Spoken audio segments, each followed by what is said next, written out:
Why was everyone ignoring her at the briefing table?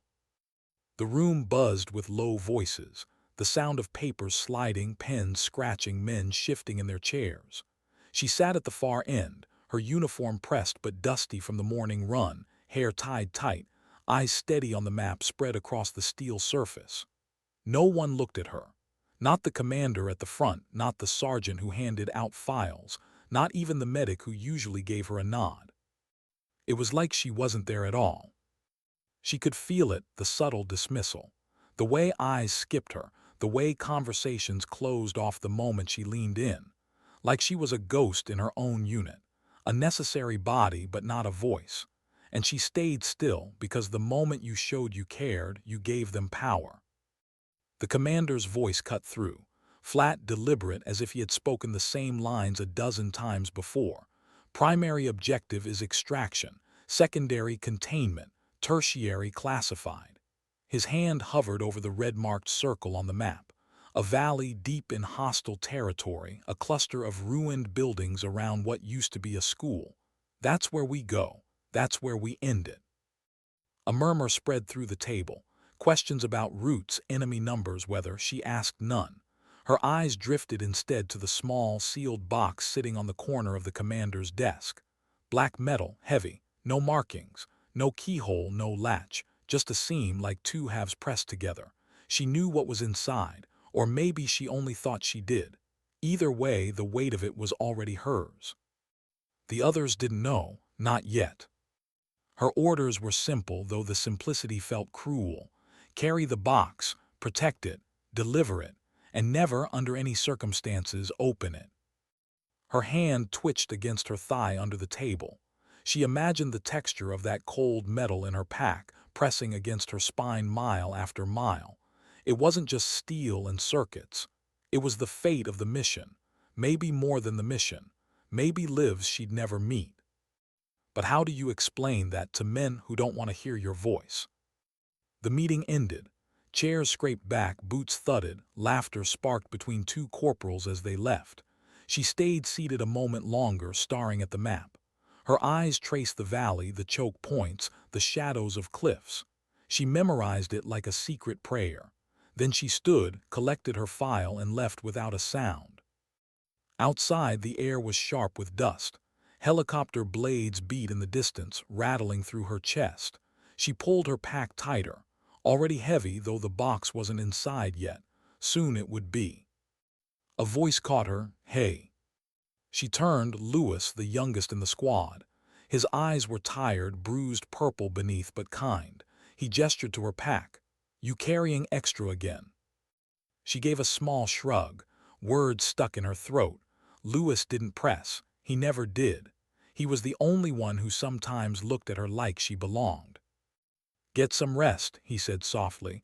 "We move before dawn." She nodded, but she knew she wouldn't sleep. That night in the dim hum of the barracks, she lay awake listening to the rhythm of breaths around her. Heavy, uneven, human. Men who trusted steel more than silence. Her eyes stayed open, fixed on the faint light crawling through the window. The box wasn't in her pack yet, but she could already feel its presence in the room, like a shadow waiting to be picked up. She turned on her side, staring at the wall. Small cracks in the plaster, paint peeling like dried skin. Her fingers traced the seam of the thin mattress beneath her, nothing to anchor her thoughts. And still, they drifted where she didn't want them to. To her brother. The last image of him, his wrists bound, his face hollow, his eyes searching for her through a crowd as soldiers pushed him forward. She hadn't been able to move then. Orders pinned her down like shackles, and he disappeared, taken. She still heard his voice sometimes. In dreams, in half-waking moments, a whisper, "You should have done something." And every time she answered the same in her mind, "I tried. You don't know how much I tried." But he never answered back. Was this mission connected? Was the box somehow tied to him? No one had said, but part of her believed it. Believed that if she carried it to where it needed to go, something would break loose. A door, a chain, a chance. Her chest rose and fell in shallow rhythms. She bit her lip, holding back tears she refused to let anyone hear.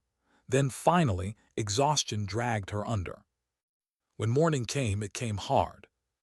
The world was gray and cold, the sky a flat sheet of metal. Helicopters crouched on the tarmac, blades slowly spinning. She slung her pack on, now heavier, the locked box pressing against her spine. Its weight made her steps uneven, though she forced them steady. "Ready up," the commander barked. They boarded. She sat against the wall, knees tight, weapon across her lap.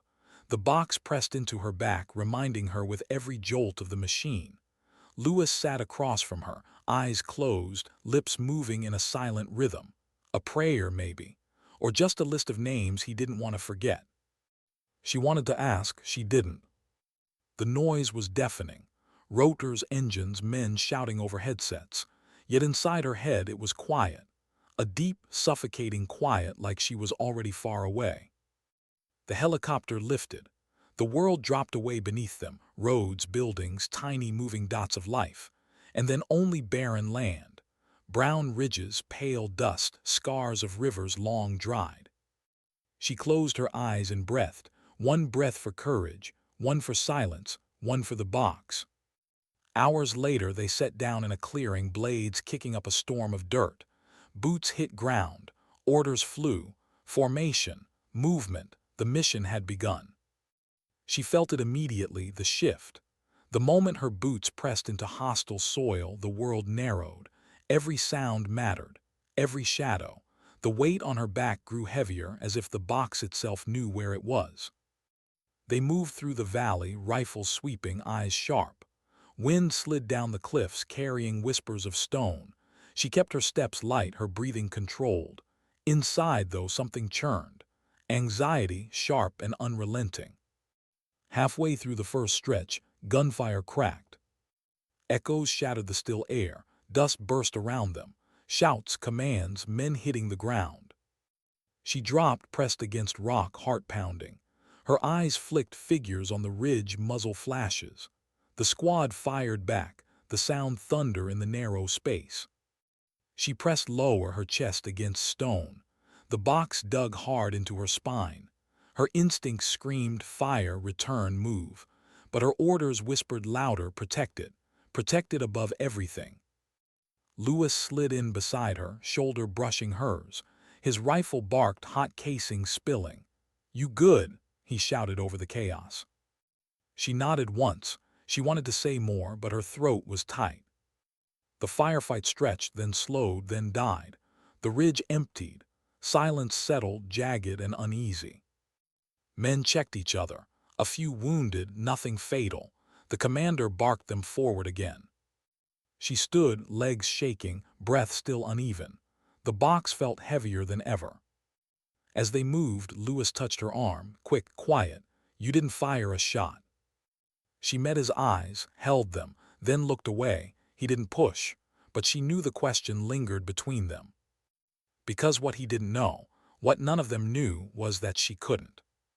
Not while carrying it. Not while the fate of everything pressed against her spine. And not while one thought burned at the back of her mind. What if the box wasn't meant for the mission at all? What if it was meant for her? How far could a single secret be carried before it began to crush the one holding it? The march through the valley stretched into hours, stone under their boots, wind scraping down the cliffs. The squad moved in steady formation, rifles ready, eyes sharp, but she could feel the drag of every step. Not from exhaustion, not yet, but from the box pressing into her back like a living thing. Each mile it seemed heavier, though she knew the weight hadn't changed. Sometimes she imagined it humming, though she couldn't hear a sound. Other times she thought she felt heat against her spine, though the morning was cold. She told herself it was only nerves, only imagination, but she wasn't sure she believed it. Lewis kept near her side. He didn't say much, only glanced at her once in a while. Not suspicion, concern. He was young but not blind. He noticed what others didn't, or maybe they noticed and chose to ignore it. The commander signaled a halt. They dropped into cover among scattered rocks, rifles sweeping arcs. The radio crackled with distant updates. The commander muttered coordinates, then gave the hand signal to hold position. She slid down against a stone, feeling the weight shift into her spine. For a moment she closed her eyes. The silence here was not silence at all. It was layered. Wind hissing against stone, gravel shifting under boots, a faint ringing in her ears from the earlier firefight. And under it all, a memory. Her brother again. The way he used to sneak her into the abandoned train yard outside their town when they were children. He'd climb onto the rusted locomotives and pretend to be the driver, shouting destinations as if the dead metal could move. She always laughed, always told him the trains would never run again. And he always said, "Then we'll make them run, even if it's just in our heads." She blinked, forcing the memory away. Now was not the time. But maybe that was why she carried this box so carefully, because deep down she believed he would have done the same. He would have protected it like it mattered, even if no one told him why. The order came to move again. They rose, adjusted gear, pressed forward. The valley narrowed. High cliffs on either side, shadows falling long across their path. Every instinct in her told her it was a choke point, a place you never wanted to be. Her breathing slowed, deliberate, each inhale a silent count. And then voices. Not theirs. Foreign sharp bouncing off stone. Ahead, behind, echoes closing in. The squad froze, fingers on triggers. The commander whispered into the radio, listening hard. Then he raised a fist. Hold. She crouched lower, clutching her rifle. Her heart pounded. The box pressed harder as if reminding her, don't move, don't speak, don't risk. Figures appeared on the ridge. Not many, 3, 4, their outlines sharp against the sky, armed, watching. The commander motioned for silence. No one fired. Tension stretched thin, brittle. The figures didn't move closer. They just stood there, rifles at their sides, eyes, if you could see them from that distance, locked on the squad below. It was a warning, a reminder, we see you. We let you pass for now. After minutes that felt like hours, the commander signaled again. Move slow, don't provoke. They kept walking, boots crunching on gravel, shoulders tight. No one spoke until the ridge was behind them, until the echoes faded. Only then did Lewis lean close to her, whispering just for her. Why didn't they shoot? She shook her head. She didn't know, or maybe she did but didn't want to say it. Sometimes silence is more dangerous than bullets. Sometimes it means they're waiting for something worse. By late afternoon, they reached the edge of a ruined village. Crumbled walls, roofless homes, broken glass scattered like dried leaves. The wind carried the smell of dust and faint smoke, though no fire burned. The commander ordered a perimeter. Half the squad fanned out, scanning alleys and doorways. The rest set up in the shell of what used to be a school. She followed, stepping over shattered desks and papers yellowed by sun. Children's drawings still clung to one wall, faded crayon marks of houses, animals, stick figures smiling. She stared at them longer than she meant to. A hollow opened in her chest. Lewis stopped beside her, looking too. Crazy, huh? He said softly. They drew like nothing would ever touch them, like they'd always be safe. She swallowed, her voice came out rough. That's how kids draw, like the world is still theirs. He glanced at her, surprised she'd spoken. Then he gave a small nod, as if storing her words away. They set up camp in one of the classrooms. No roof, just walls and open sky. The squad rotated watch, the rest eating rations, checking gear, muttering about what tomorrow might bring. She sat in a corner, the box in her lap now. She ran her hand across its surface. Cold, seamless, it gave nothing away. And for a dangerous moment, she wanted to open it. Wanted to see what she was carrying that made her more of a mule than a soldier. Wanted to know why her back ached and why she kept imagining heat where there was none. But she didn't. Because she remembered the warning in her orders. The one line that had not been barked like the rest but spoken softly, almost like a plea. Do not open it. Whatever happens, do not open it. So she let her hand fall away. Night came fast. The air turned sharp, biting through their uniforms. Stars spilled across the sky, cold and bright. She pulled her jacket tighter, but the shiver that ran through her wasn't just from the cold. Voices murmured around her. The older sergeant told a story about his daughter back home, how she used to leave notes in his boots before he deployed. One of the corporals laughed about the time he got stuck in a sandstorm and had to drink from his boot just to stay hydrated. Even the commander cracked a smile at that. For a moment they were just men sharing pieces of themselves. Human, fragile, and she sat silent among them, feeling the distance. Lewis finally asked her, his voice low, "You got anyone waiting back home?" The question caught her. She opened her mouth, then closed it. After a long pause, she whispered, "Not anymore." He didn't press, just nodded, eyes thoughtful. Later, when it was her turn for watch, she stood at the edge of the ruined school, rifle across her chest, the night wind tugging at her hair. The silence stretched out, broken only by the occasional creak of old wood or shift of rubble. But she couldn't shake the feeling that they weren't alone. Her eyes scanned the horizon, the black shapes of hills against the stars. Shadows moved, or maybe they didn't. Her mind played tricks, but the unease didn't fade. She glanced back at the squad, sleeping or pretending to. Her gaze lingered on Lewis. He twitched in sleep, brow furrowed, lips moving again. She wondered if he was saying names even in his dreams. Her hand touched the box unconsciously, as if making sure it was still there. And for a moment, she thought she felt it vibrate. She froze, held her breath, waited. Nothing, just silence, just her heartbeat pounding too fast. She shook her head, trying to convince herself she was imagining it, but deep down she wasn't sure anymore. As dawn crept in, bleeding pale light across the ruins, she stood stiff, eyes burning from sleeplessness. The squad stirred awake, yawns, curses, clatter of gear. The commander gave the order to move. She adjusted her pack, the weight digging in again. And in that moment, as the squad prepared to step into another day of hostile ground, one thought rooted itself in her mind and refused to leave. Maybe the mission isn't about delivering the box at all. Maybe the mission is about what happens to me while carrying it.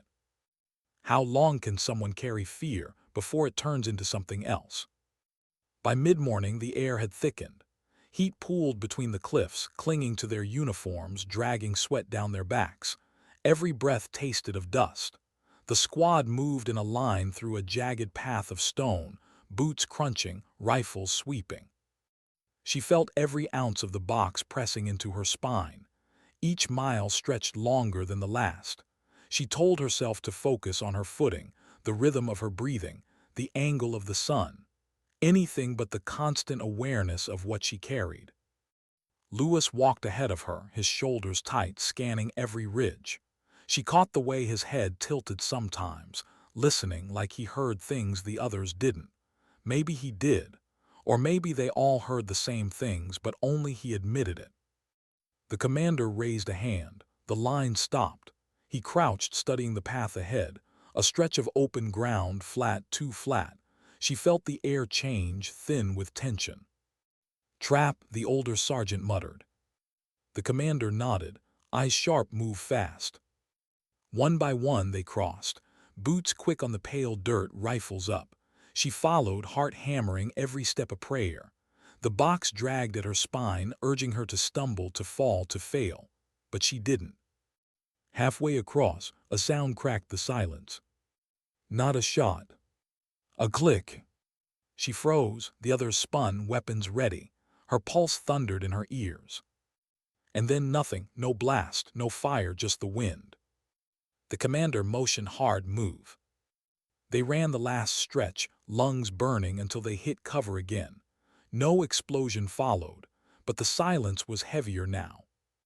Lewis crouched beside her, whispering, "You heard it too." She nodded. He frowned, staring back at the open ground. Why didn't it go off? She had no answer. She only knew that some traps weren't meant to kill. Some were meant to remind you you were already inside someone else's plan. By noon, they reached higher ground.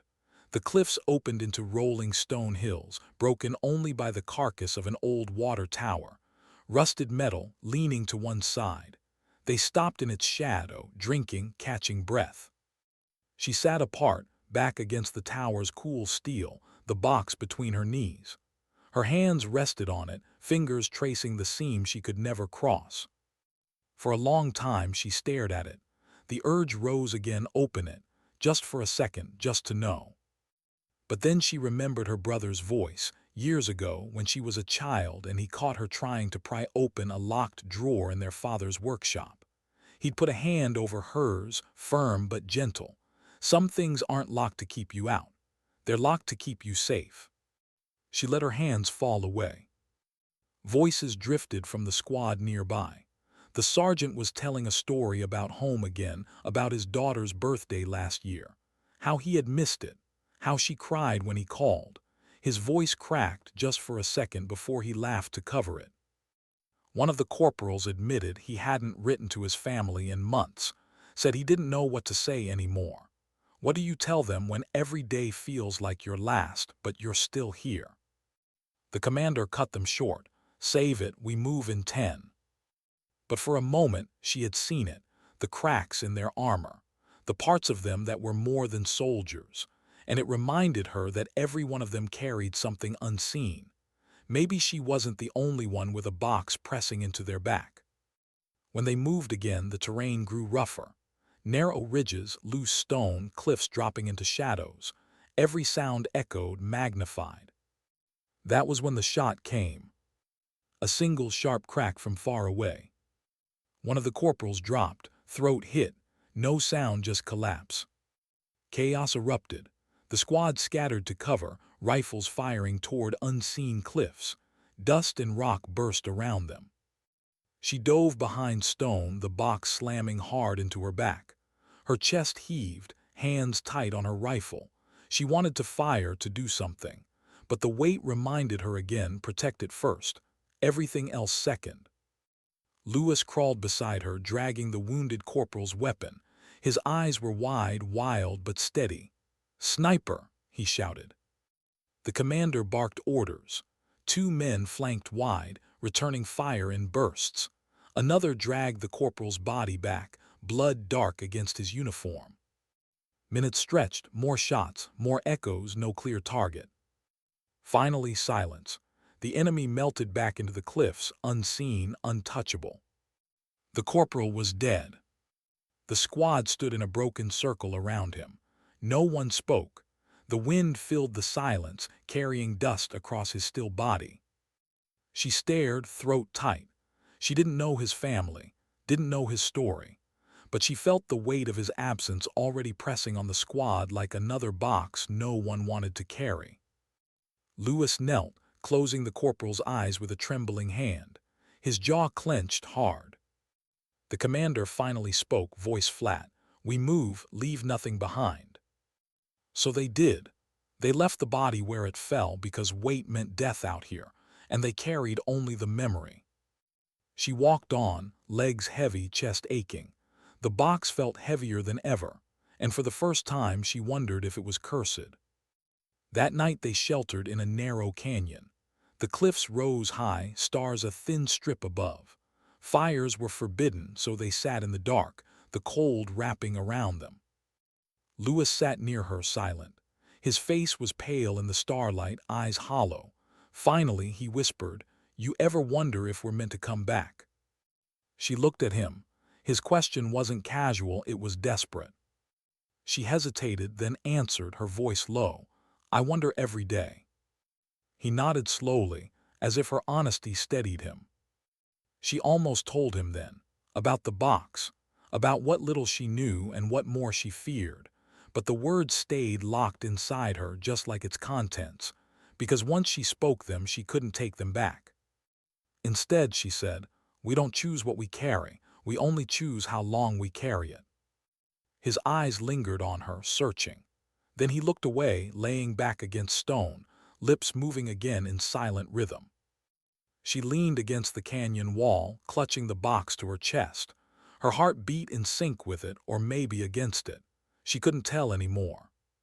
Sleep came in fragments, dreams flickered, her brother again, his hands bound, his eyes hollow, his voice whispering, "You should have opened it." She jolted awake, chest tight, breath ragged. The box sat in her lap, cold, unmoving. But the whisper still rang in her ears. And in that silence, she realized something that shook her more than any bullet or ambush had so far. It wasn't the enemy she feared. It was what she might find inside the box if she ever gave in. Dawn bled slowly into the canyon, pale light spilling across jagged stone. The squad stirred in silence, the memory of yesterday's loss still thick in the air. No one said his name. Names were dangerous out here. They made death too real. She rose stiffly, the box pressed tight against her chest as though her arms had held it through the night even in sleep. Maybe they had. Her dreams had been a blur of chains, whispers, and shadows. She didn't know if she had slept at all. The commander gave the order to move, voice clipped, eyes unreadable. They filed out of the canyon in silence. Their boots struck the earth in rhythm, but the rhythm felt off, like a song missing a note. Lewis walked closer than usual, his hand brushing the strap of her pack once, almost by accident. But she knew it was. He wanted to remind her he was still here, or maybe he wanted to remind himself. The path turned steep, climbing toward a plateau where the horizon stretched endless. From the top, they could see miles of barren land, scarred earth, broken ridges, and far beyond, a shimmer of smoke rising. "Village," the sergeant said. The commander nodded. "We'll pass wide." But as they descended toward the flat ground, she felt eyes on them, invisible, watching. The box pressed against her spine like it, too, knew they were being tracked. By midday, the heat was crushing. Every breath seared her throat. The squad's canteens were nearly dry. When they reached a dry riverbed, the commander called a halt. She sank into the shade of a half-collapsed wall, clutching the box close. Lewis sat beside her, wiping dust from his face. For a long time, neither spoke. Then he whispered, "Do you ever think maybe it's not worth it?" Her head turned. "What is?" "All of it this." He gestured at the barren land, the endless march, the scars etched into all of them, carrying something we don't understand for someone who won't bleed if we fall. She swallowed hard. The truth in his words was sharp. But before she could answer, the commander's voice cut through. "Up, we move." The squad pushed on. By late afternoon, the land shifted again. Crumbled ruins littered the path, stone walls, broken beams, scattered relics of a town long dead. Wind whispered through empty windows like voices that hadn't left. It was there they found the boy. He couldn't have been more than 12. Thin as bone, clothes in rags, eyes wide with fear and hunger.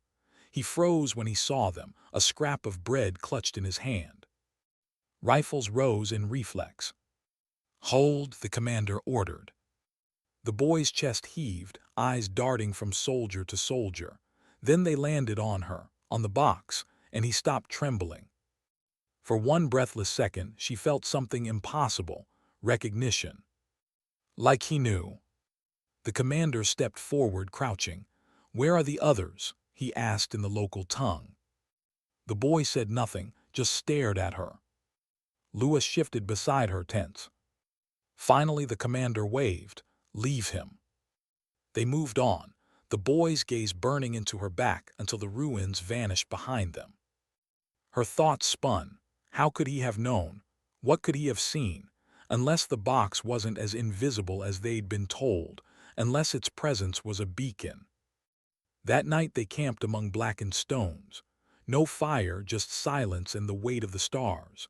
The squad sat in a broken circle, each man lost in his own thoughts. She sat apart, the box in her lap, its edges cut cold into her palms. She pressed her forehead to it, whispering under her breath, though she didn't know if it was a prayer or a curse. Lewis approached, lowering himself beside her. For a long time he said nothing. Then, softly, "Do you want me to carry it?" Her head snapped up. "I see you," he said. How it's killing you, let me carry it just for a while. Her throat tightened. She wanted to say yes.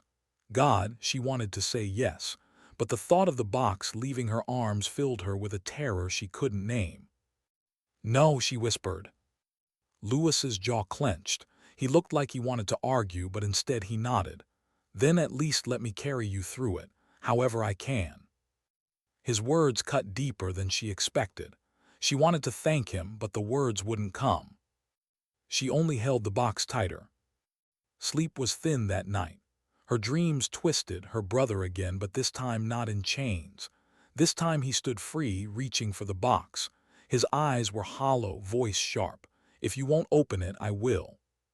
She woke with a jolt, hand clutching the latch. Her pulse hammered. For a terrifying moment, she thought she had actually opened it in her sleep, but the seal was still unbroken. She lay back staring at the stars, tears stinging her eyes. Morning came gray and cold. The commander's face was harder than ever, his eyes scanning the horizon as though expecting something. The squad marched on. Hours passed in silence until the land dipped into another canyon, narrower, darker. That was where the ambush struck. Gunfire exploded from above. Bullets sparked against stone, echoing like thunder. The squad dove for cover, returning fire in blind bursts. She hit the ground hard, the box slamming into her ribs. Pain shot through her, but she never let go. Lewis crawled to her side, shouting something she couldn't hear over the roar. His hand pulled her behind a boulder just as a grenade clattered nearby. The blast rocked the canyon, stone raining down. Her ears rang, vision blurred. Through the haze, she saw shadows moving on the cliffs, dozens of them, more than the squad could fight. The commander's voice cut through, hoarse but unbroken. Hold the line. But even he must have known. They were outnumbered, outgunned. Lewis grabbed her arm, eyes burning. They're not here for us. They're here for it. Her chest clenched. She looked at the box, its cold weight against her. The thought ripped through her. If she dropped it now, if she left it in the dust, maybe they'd survive. But something deeper held her still. A promise she couldn't remember making, a chain she couldn't break. So she held it tighter, even as the world closed in. And in that moment, with bullets sparking and dust choking the air, she realized the truth she had never dared whisper before. The box wasn't just a burden. It was the reason they were all still alive.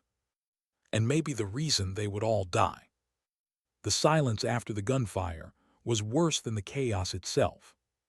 Smoke curled through the canyon, drifting like a shroud over the dead. The acrid bite of burned powder clung to every breath. She pressed her back to the stone, the box gripped against her chest so tightly her fingers had gone numb. Lewis crouched beside her, chest heaving, face streaked with dust and blood. His eyes darted, scanning the ridge above, the shadows between rocks. But the attackers had vanished as suddenly as they had come. The squad moved slowly, weapons raised, nerves taut as wire. One by one, the echoes died, leaving only the hiss of settling dust and the faint groans of the wounded. They had survived, barely. Her ears rang with a high, merciless whine. She touched the side of her head, pulling back her hand slick with blood. It wasn't hers. She didn't know whose it was. Status, the commander barked, voice low but sharp.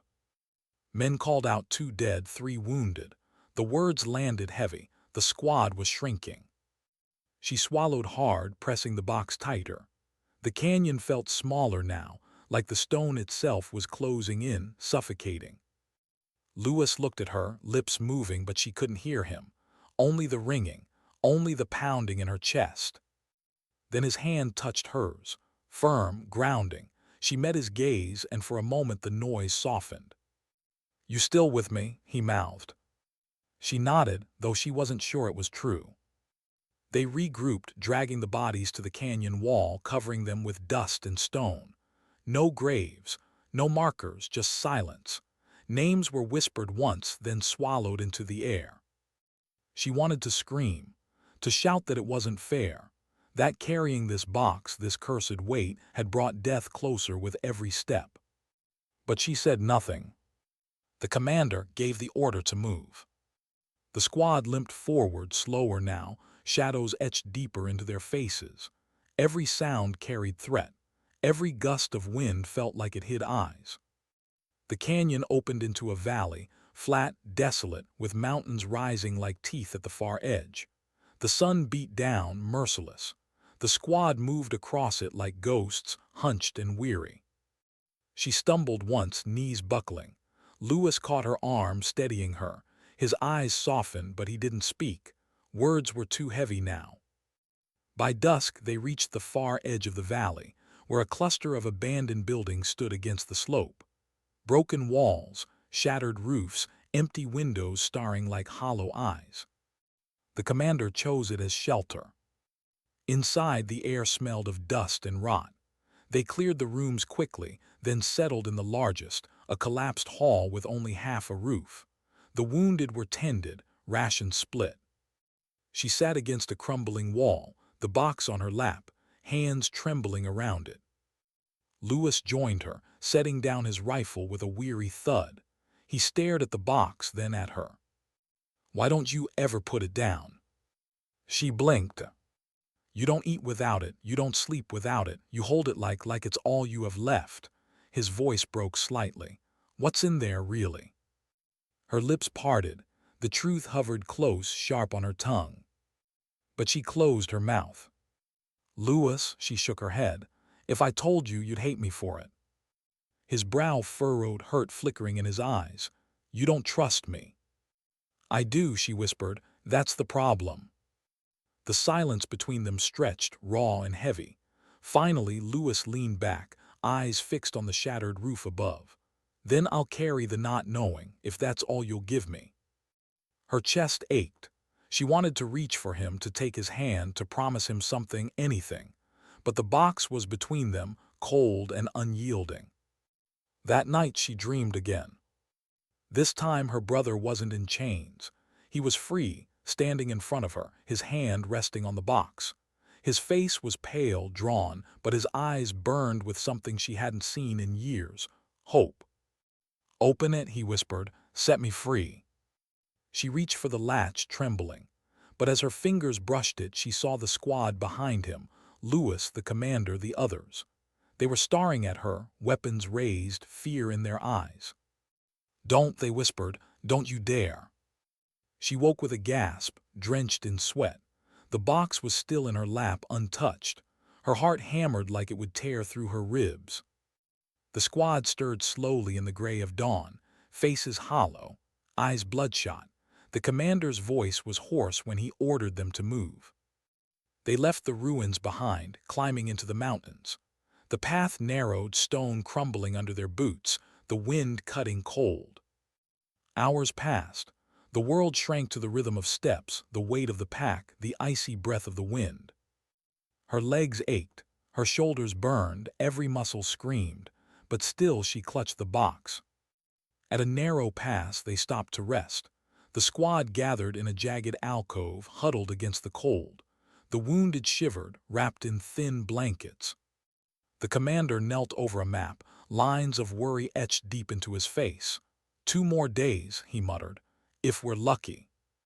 Lewis sank down beside her, his breath fogging in the air. "2 more days," he repeated. "Feels like 2 lifetimes." She didn't answer. She was staring at the horizon, where the mountains rose higher, sharper, cutting into the clouds. Somewhere beyond them was the end, the mission, the reason for all of this. But she couldn't shake the boy's eyes, the way he had looked at her, the way he had known. The box pressed against her like a brand. Lewis followed her gaze, then spoke softly. "When this is over, when you finally set it down, what then?" She swallowed hard. "I don't know." His eyes lingered on her face. "You're afraid it won't fix anything." The words sliced through her. Because he was right. The wind howled through the pass, carrying with it the ghost of voices. For a moment she thought she heard her brother's laugh, thin, distant. She closed her eyes. And in that silence, A thought whispered through her mind, cold and relentless. What if carrying the box wasn't saving him? What if it was killing him? The mountain didn't care. It didn't care about their wounds, their hunger, or the way grief clung to them like frost. It rose higher with every step, its jagged teeth gnawing at the sky, the wind cutting through bone and memory alike. She climbed in silence, the box pressed against her back beneath the straps. It dug into her shoulder blades with every breath. The cold had a weight of its own now, settling inside her lungs, burning her chest. Behind her, Lewis stumbled. She turned just in time to see him catch himself on the rock, jaw tight with pain. His bandaged shoulder was bleeding through again, the white cloth stained deep red. "You should stop," she whispered when they paused. He shook his head, breath ragged. Stopping is worse. She wanted to argue. Instead, she just adjusted the strap of her pack, shifting the box higher, as though by holding it tighter she could make him hurt less. The commander called a short halt at a ledge halfway up. The squad huddled together against the rock, their breath steaming in the thin air. The wounded were growing weaker. Every man was shrinking into himself, fighting ghosts no one could see. She sat apart, the box balanced on her knees. The wind howled through the pass, whistling against stone like a dirge. Lewis dropped beside her, leaning against the wall with a hiss of pain. His eyes were glassy but still searching, always searching. "Tell me something true," he said suddenly. She frowned. "What?" "Anything, just one thing, something that's yours." Her lips parted but no words came. She had lived so long with silence, with locked doors inside her, that truth felt like a stranger. Lewis waited. His breath came hard but steady. His eyes held hers, not letting go. Finally she whispered, "When I was a kid, my brother and I built a fort out of sheets and broken chairs. We pretended it was a castle. We swore we'd never let anyone tear it down." A faint smile flickered on Lewis's face. "And did they?" Her chest tightened. "Yes." The wind swallowed the rest. Lewis leaned back, closing his eyes. "That's still more than I've ever had." Her heart twisted.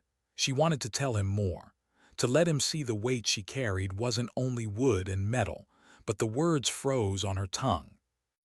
Instead, she reached out just for a moment, brushing her fingers against his. A fleeting touch, fragile as glass. The commander's voice broke the moment. "We move." The climb grew steeper, the air thinner. Each step was a battle. Their boots scraped stone, sending small rocks tumbling into the abyss below. The silence pressed heavier than gunfire ever had. She tried to focus on the rhythm of her breath, the grip of her hands, the press of the box. But thoughts slipped in unbidden, her brother's hollow eyes, his voice in her dreams. "Open it.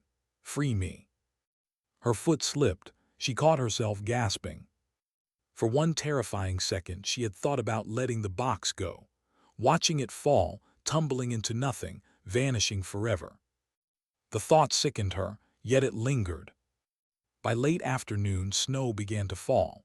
Thin flakes at first, then thicker, swirling in the wind like ash. The path blurred, the cold cut sharper. They reached a narrow cave as darkness closed in. It offered shelter, barely wide enough for them all to huddle inside. The wounded collapsed, shivering. The rest curled close, sharing breath and silence. She sat near the entrance, the box in her lap, staring into the storm outside. Snow drifted across the opening, painting the world white. Lewis's voice came softly from behind her. "You look like you're waiting for someone." Her throat tightened. She didn't turn. "Maybe I am." "Your brother." The words pierced her. She closed her eyes. When she spoke, her voice was barely a whisper. "He was taken, years ago. They said there was nothing they could do, no chance. But then the order came, this mission, this box." Her hands clenched around it. "They told me it was the only way." Lewis was silent for a long moment. "Then, and you believed them?" Her chest ached. "I had to." The cave fell silent again. The others were asleep or pretending to be. Only the storm spoke, moaning through the cracks in the stone. She pressed her forehead against the box. The cold metal seeped into her skin. If this isn't for him, she thought, then what am I carrying? Her dreams that night were sharp, vivid. She saw her brother again, but closer this time. His chains were gone, but his wrists bled. He reached for her, his voice hoarse. "Why are you so late?" She tried to answer, but no sound came. He touched the box and his face twisted. Not hope this time, not freedom, something darker. "You don't know what you've done." She woke choking, heart hammering, the echo of his words burning in her chest. Dawn came gray and bitter. The squad pushed out of the cave, faces hollow, eyes sunken. The storm had passed, but the snow lay deep, slowing every step. Hours into the climb, one of the wounded collapsed. His breath rattled, then stopped. They left him in the snow. No words, no time. The others pressed on, each step heavier than the last. The mountain rose higher still, merciless. She moved like a shadow, half numb, half dreaming. The box pressed harder into her back. She imagined it fusing with her spine, becoming part of her, a weight she could never set down. Lewis stumbled again, collapsing to his knees. She rushed to him, pulling his arm over her shoulder. His weight dragged at her, but she didn't let go. "Leave me," he gasped. "No." His eyes burned. "You can't carry us both." "Yes, I can," her voice shook. "I have to." For a moment they just stared at each other, breaths harsh, snow swirling around them. Then slowly Lewis nodded. Together they climbed. By nightfall they reached a ridge where the land spread out below, valleys lost in shadow, peaks sharp against a blood-red sky. The commander signaled a stop. The squad collapsed where they stood, too tired to set watch. She stood apart, staring at the horizon. The box weighed heavy in her arms, but for the first time she didn't clutch it. She just held it. The wind cut cold, carrying silence. And in that silence, she realized something that turned her blood to ice. She wasn't carrying the box. The box was carrying her. The descent was harder than the climb. Every step down the frozen slope felt like a negotiation with gravity. The squad moved in silence, each man balancing exhaustion against the pull of the mountain. Snow crunched under their boots, echoing in the vast emptiness. She moved slower now, not from weakness but from the weight. The box felt heavier than ever, though nothing about its shape had changed. Every shift of its edges cut deeper into her shoulders. Every step pressed the question tighter into her chest. "What's inside?" The commander's voice broke through the wind. "Another day, maybe less, keep moving." Another day, maybe less. Her stomach twisted, not with relief but with dread. Because reaching the end meant answers, and she wasn't sure she wanted them anymore. Lewis walked at her side, slower than before. His shoulder was bound tighter now, but the bandage was soaked dark. Each breath he took sounded labored, shallow. She stayed close, steadying him when he faltered, though he said nothing. By mid-morning they reached the edge of a plateau. From there the world opened, a sweeping valley, flat and scarred, stretching toward a distant ridge. And beyond that ridge faint outlines, structures. A base. The commander studied it through his scope. His jaw tightened. "That's it," he said. The words dropped into the cold air like stones. No one cheered, no one smiled. The end wasn't hope, the end was a reckoning. They began the long descent into the valley. The wind shifted, carrying with it a low hum, distant, mechanical. She froze, pulse racing. The others heard it too. "Drones," one of the soldiers muttered. The commander raised a hand. "Cover." They scattered, ducking beneath outcrops of rock and broken ridges. The hum grew louder, closer, then passed overhead. A shadow swept across the snow. The squad held their breath. The drone moved on. But the commander's face darkened. "They know we're coming." They pressed on faster, urgency cutting into exhaustion.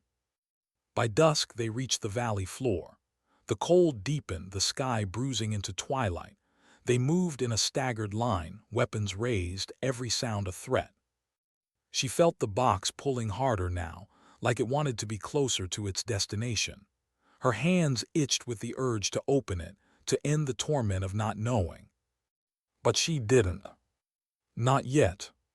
When night fell, they sheltered in the shell of a burned-out vehicle half buried in snow. The air inside was stale, but it cut the wind.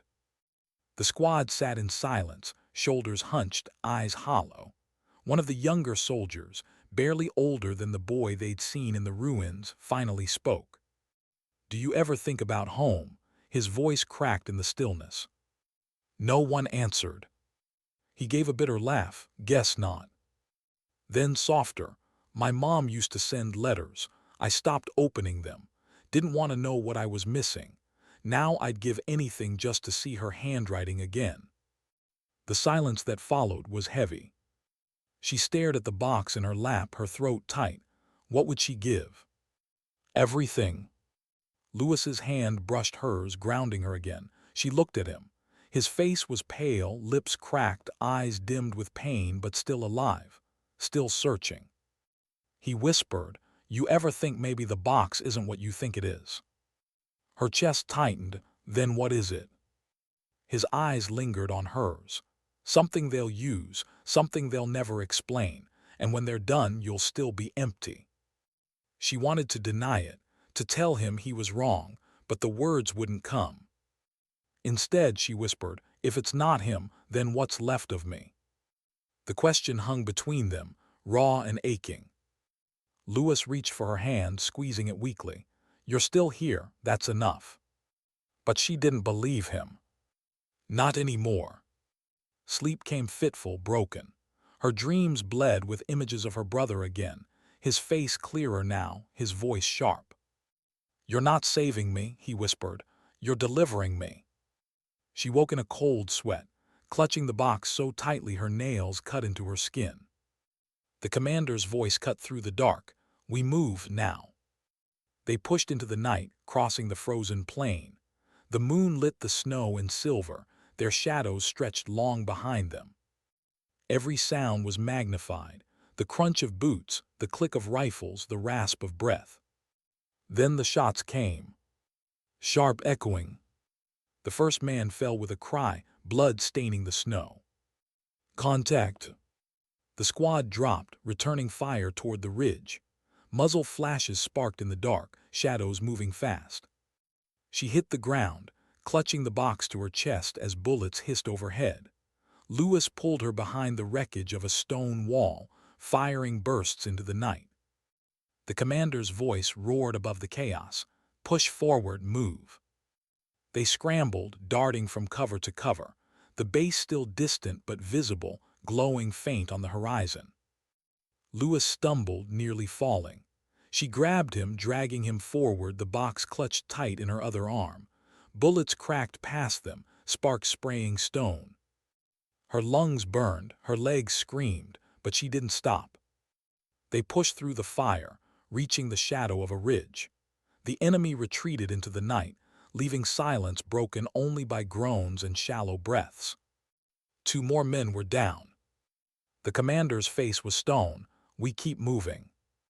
She wanted to scream, to demand why. Why the deaths, the silence, the endless weight of the box, but the words froze in her throat. Lewis leaned against her, his strength fading. His breath rattled shallow. "Don't stop," he whispered. Her chest ached. She didn't. By dawn, the base loomed closer, steel and concrete rising from the ridge, floodlights cutting the dim sky. The commander pointed. "There, that's the drop." The squad stared, hollow-eyed, broken. No one spoke. Her hands trembled around the box. Because in her chest, she already knew. Whatever was inside, it wasn't meant to save. It was meant to be delivered. And once it left her hands, she would lose the last piece of herself. The base was awake before dawn.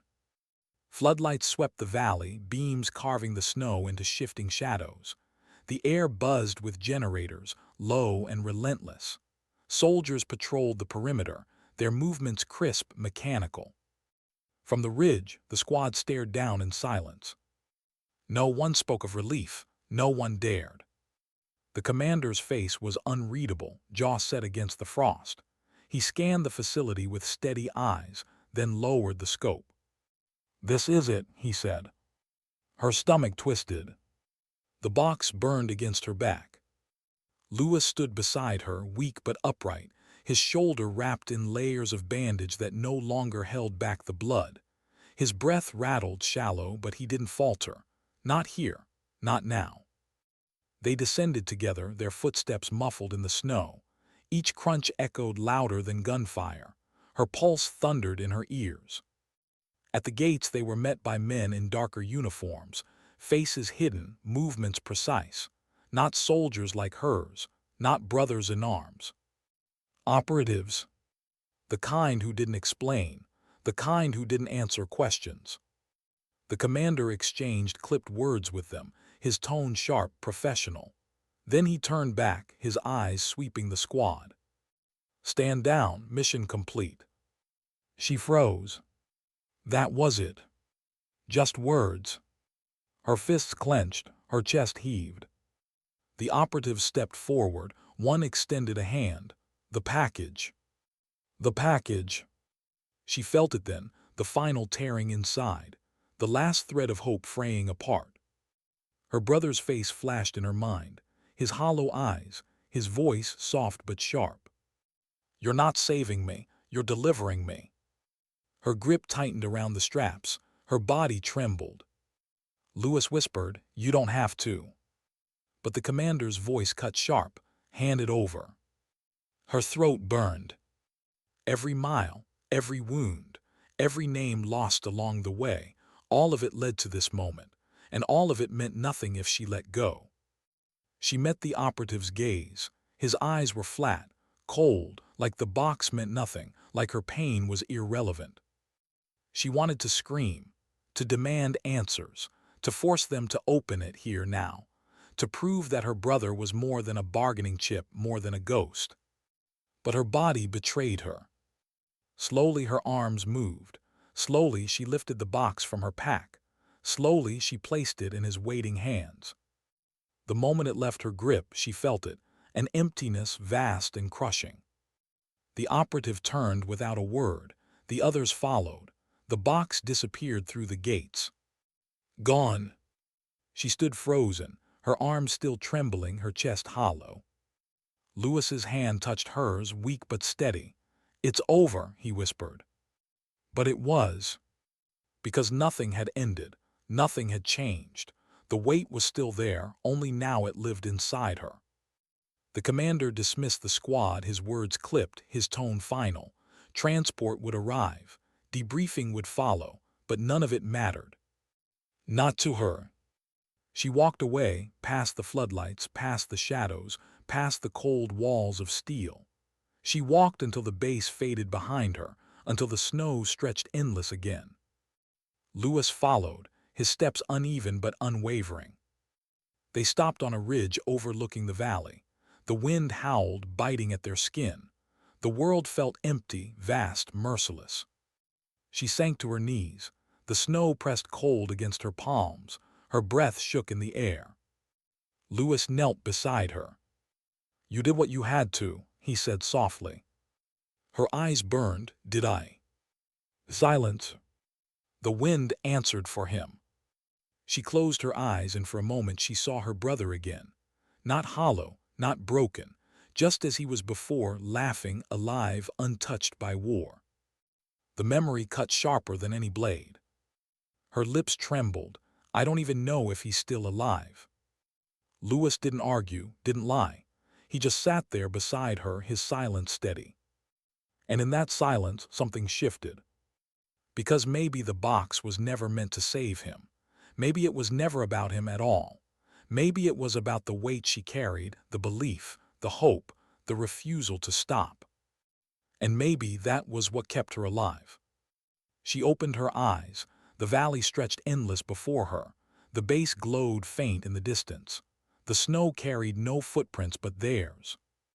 Her chest still ached, her arms still trembled, but inside a quiet resolve stirred. She turned to Louis.